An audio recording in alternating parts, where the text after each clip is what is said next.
Para facilitar o nosso estudo, iremos dividir a história da Igreja em períodos. E estes períodos serão subdivididos em unidades menores. Vários estudiosos fazem as suas próprias divisões da história da Igreja, seguindo os padrões que eles estabelecem. No entanto, em sua grande maioria, eles usam uma divisão bastante interessante. A Igreja Antiga, a Igreja Medieval, a Reforma Protestante e a Igreja Moderna e Contemporânea. A Igreja Antiga vai do ano 30 ao 590 d.C. Aqui nós analisaremos o avanço do cristianismo no Império, através da Igreja Apostólica até o ano 100. Analisaremos a Igreja Católica em sua luta pela sobrevivência, do ano 100 ao 313. Estudaremos a Igreja Imperial e toda a sua influência e poder, do ano 313 ao ano 590. Após entraremos no período da Igreja Medieval, que vai do ano 590 ao 1517, mais ou menos. Muitos serão os assuntos a serem estudados, tanto no início da Idade Média, que vai do ano 590 a 1073, como no apogeu da Idade Média, que corresponde ao período de 1073 até 1294, e também do declínio da Idade Média, que vai do ano 1294 ao ano 1517. Após esse período, estudaremos a Reforma Protestante, que por sua vez vai do ano 1517 ao 1648. Entre os assuntos a serem tratados estão a Reforma na Alemanha e Suíça, a Reforma na Inglaterra, Escócia, França e Holanda, a Contra-Reforma e a Reforma Católica. E prosseguindo, entraremos no período da Igreja Moderna e Contemporânea, que vai do ano 1648 até os dias atuais. Temas como racionalismo, reavivamentos e denominacionalismo, melhor dizendo, as missões, o modernismo, a tensão entre a igreja e a sociedade, o cristianismo na América Latina e no Brasil, e outros temas também serão tratados neste período. Apesar de fazer uso dessa divisão da história, eu também usarei algumas subdivisões para facilitar o nosso estudo da história da igreja. Ainda que a história da igreja cristã tenha o seu início a partir do ministério de Jesus, é necessário que voltemos um pouco à história para analisarmos o solo sobre o qual o cristianismo brotaria. Cristo surgiu na plenitude dos tempos, e é isso o que eu desejo analisar agora com vocês. Em João 1:1 está escrito: no princípio era o Verbo, e o Verbo estava com Deus, e o Verbo era Deus.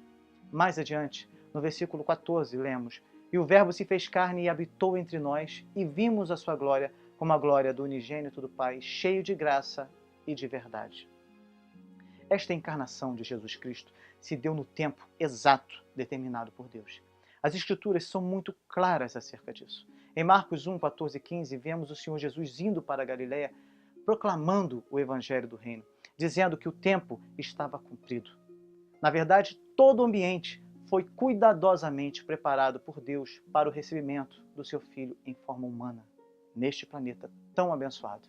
Os judeus, assim como os gregos e os romanos, tiveram uma grande importância na formação de uma sociedade que seria poderosamente impactada pela mensagem do Messias. Antes da vinda de Jesus, os romanos contribuíram de uma forma muito intensa, através da política, para um ambiente propício para a pregação do Evangelho. Ainda que não se dessem conta disso, na verdade, eles estavam cumprindo o propósito de Deus, mesmo diante de toda a idolatria e de todas as suas crenças, como o culto ao imperador e os cultos de mistério. O fato é que Deus estava usando tudo isso para preparar o caminho do Messias no momento exato da sua história. Roma contribuiu com a sua unidade política, pois nenhum outro povo, nem mesmo o Império de Alexandre ou qualquer outro império do Oriente, havia desenvolvido até então uma lei universal que promovesse um ambiente de solidariedade da espécie humana, ou uma unidade política do Império, como os romanos desenvolveram. Os romanos garantiam a cidadania romana até para os que não eram romanos. Isso começou antes mesmo do nascimento de Cristo e culminou quando Caracalla concedeu a cidadania romana a todos os homens livres do Império Romano, já no ano de 2012 d.C. Todos os romanos estavam sob o mesmo sistema jurídico, pois pertencia ao mesmo império. E como a mensagem do Evangelho é a de que toda a raça humana está sob a mesma condenação por causa do pecado e que, da mesma forma, todo ser humano precisa ser salvo, mostrando também uma lei universal para a redenção do homem, isso contribuiu para a expansão das boas novas de salvação em Cristo. Na medida em que o Império Romano foi se expandindo, o acesso aos países ao redor do Mediterrâneo foi muito facilitado. Os piratas do Mediterrâneo foram varridos por Pompeu, ao passo que a Pax Romana alcançava as estradas da África, Ásia e Europa. Ou seja, estas alianças de paz fariam com que a movimentação dos primeiros cristãos fosse facilitada. As estradas romanas, muitas eram feitas de concreto e duravam séculos, algumas ainda são usadas até hoje, davam acesso a todas as regiões do Império, mesmo as mais distantes, passando por montes e vales. É claro que isso facilitou o acesso dos cristãos às diversas cidades que carenciam da mensagem do Evangelho. Outro fator que contribuiu também para a expansão do Evangelho foi o exército romano, pois na medida que o número de baixas no exército aumentava por causa das guerras, os romanos recrutavam os habitantes das províncias para se inscreverem no exército.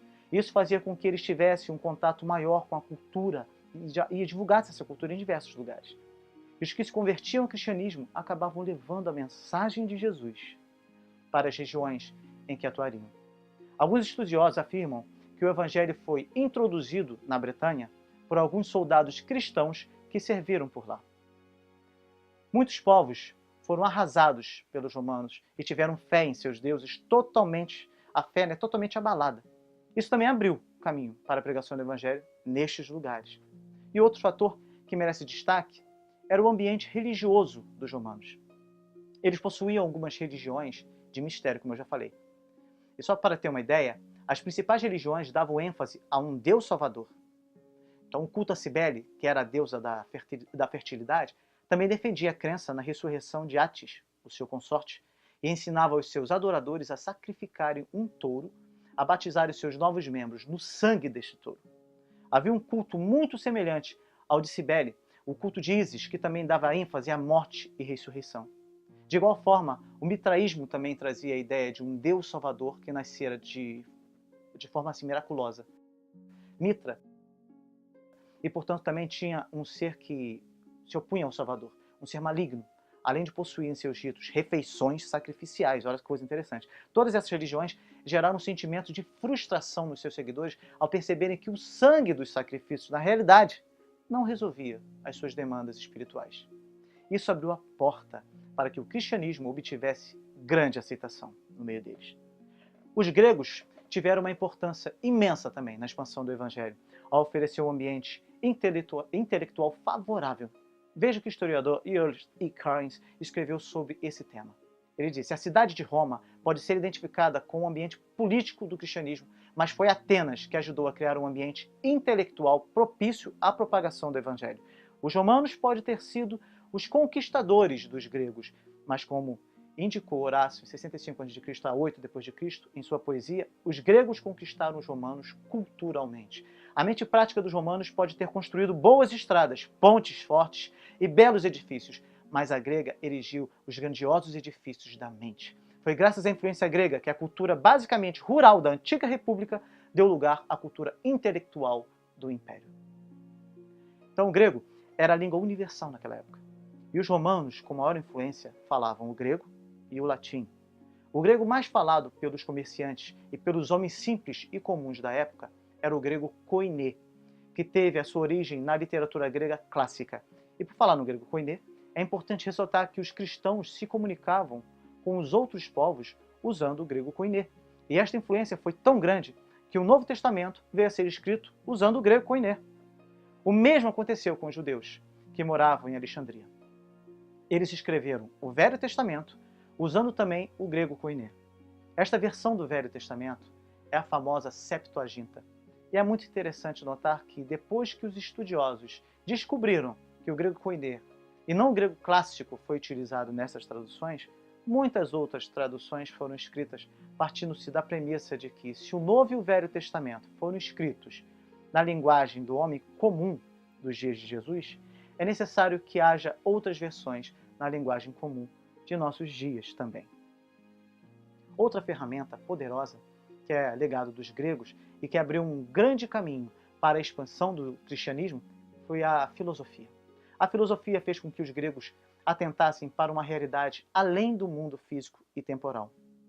uma realidade que transcendesse ao mundo natural e visível que conheciam.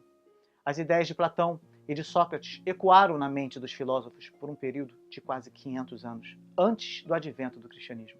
Platão, cujo verdadeiro nome, Aristócles, melhor dizendo, ele recebeu o apelido de Platão por possuir ombros largos.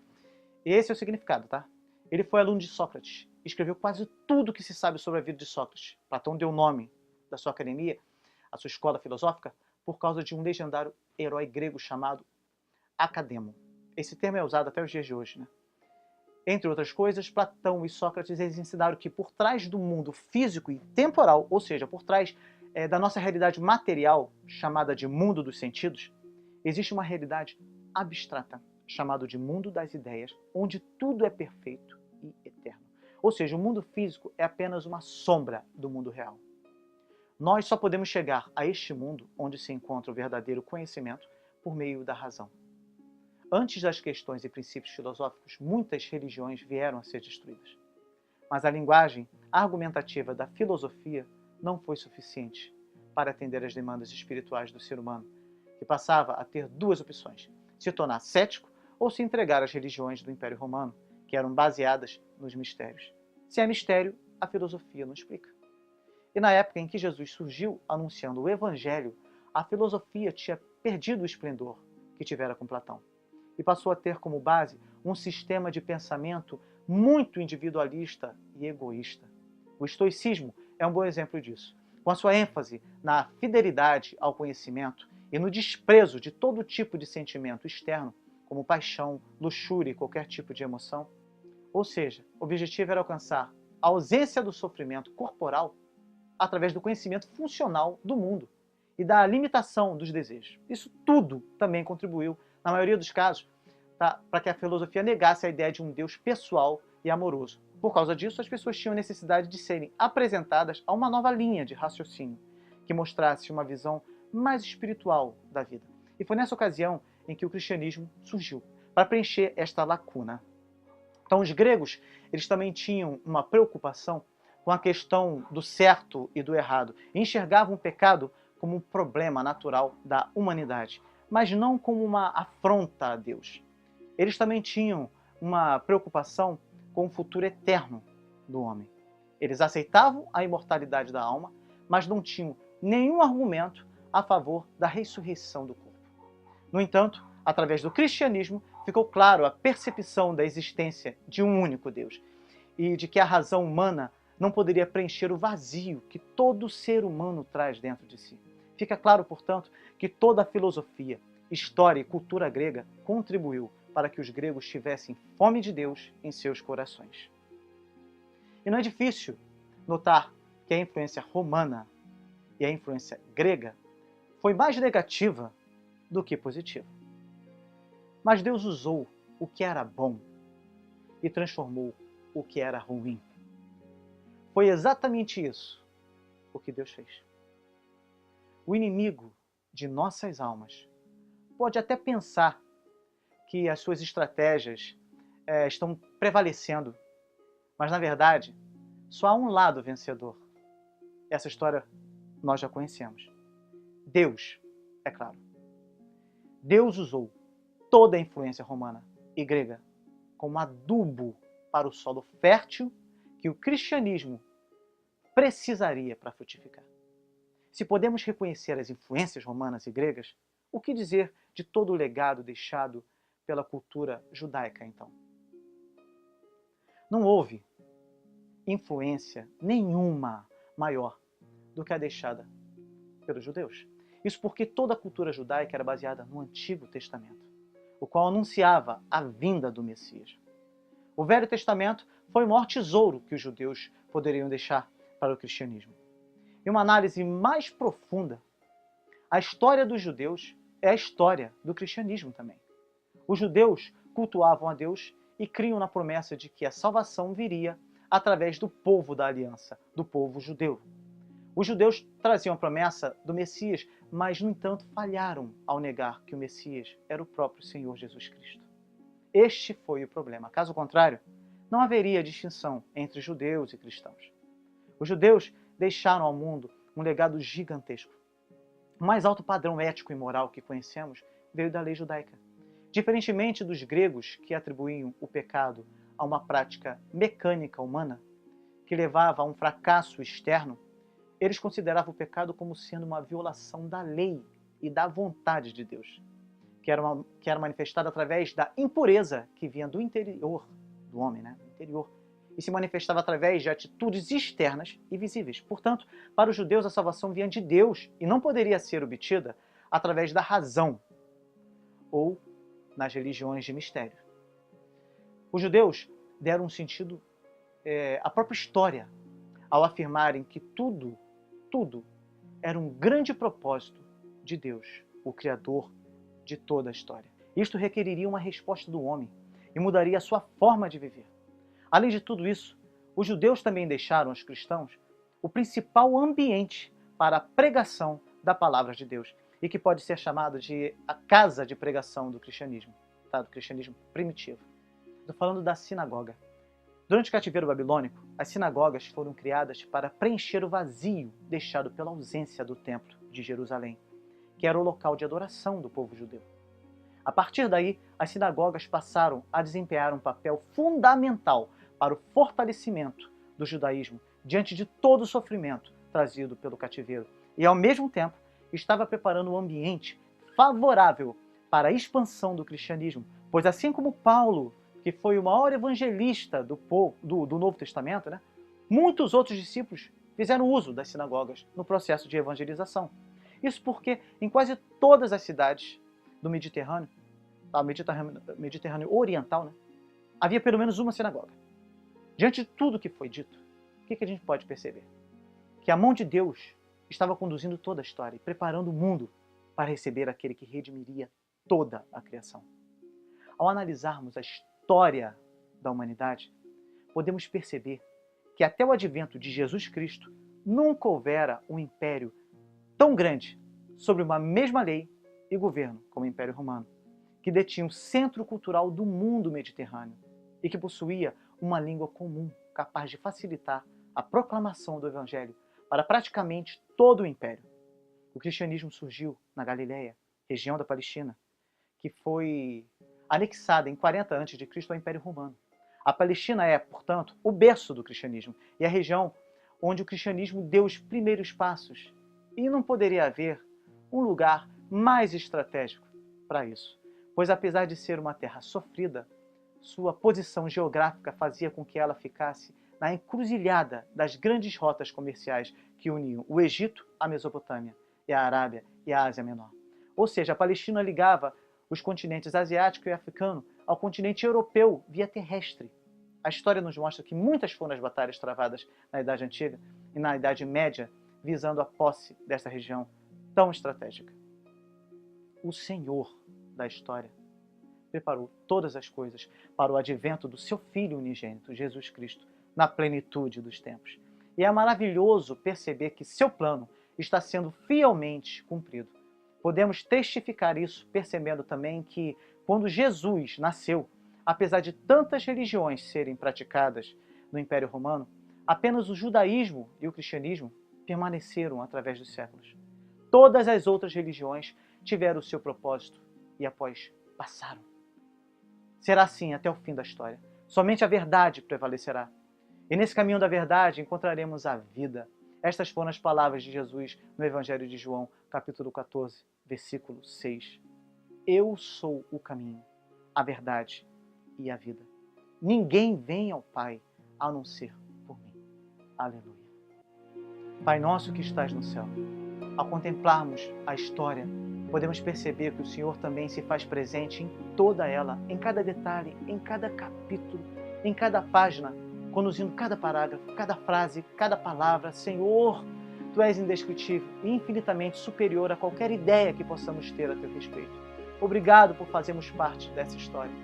Por favor, Senhor, mude a nossa história. Eu sei que não podemos mudar o nosso passado.